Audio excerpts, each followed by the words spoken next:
Someone tweeted me a question earlier today. Is Musnad Ahmed 16,245 authentic? It's the one where Muhammad makes out with his young nephew. The Islamists are saying no, but they call everything they don't like a lie. And by any chance, do you know the age of the nephew when it happened? Musnad Ahmed 16,245 is certainly one of the hadiths found in Musnad Ahmed, but as far as I know, that volume of Musnad Ahmed hasn't been translated yet. I've been purchasing the Darussalam edition of Musnad Ahmed, and only 3 volumes have been published, so we'll have to wait for the complete collection. This particular hadith from the collection has been translated mainly because it's really creepy. The hadith reads, Muawiyah said, I saw the Prophet sucking on the tongue or the lips of Al-Hasan, son of Ali. May the prayers of Allah be upon him, for no tongue or lips that the Prophet sucked on will be tormented by hellfire. Hassan was Muhammad's grandson.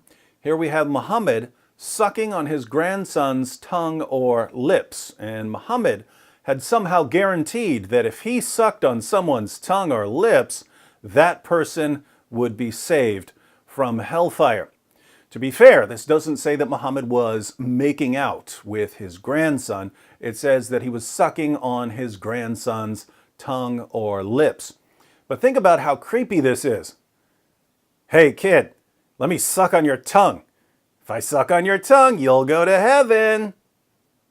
This is the same guy who ordered his followers to suck on his fingers so that they would get a blessing from Allah, and the same prophet who ordered grown women to let grown men suck on their breasts so that the men would no longer be sexually attracted to them because they would feel like their children.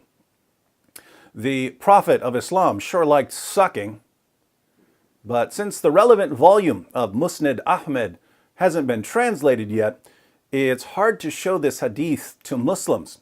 And if you simply claim that Muhammad sucked on the tongues of little boys, a Muslim will probably think that you're making it up. So it would be nice to be able to show your Muslim friends a hadith that's readily available. And fortunately, it turns out that we have a similar hadith in Al-Adab Al-Mufrad, which is one of the collections of Bukhari and is available online. We read in Al-Adab Al-Mufrad, number 1183, I'll put a link to this in the description box. It is related that Abu Hurairah said, I never saw Al-Hasan without my eyes overflowing with tears.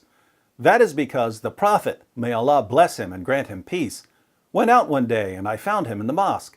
He took my hand and I went along with him. He did not speak to me until we reached the market of Banu Kainuka.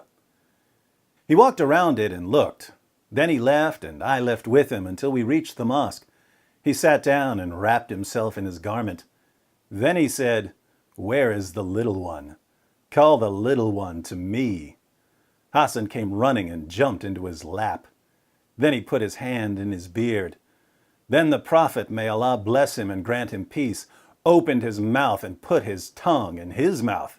Then he said, O Allah, I love him. So love him and the one who loves him.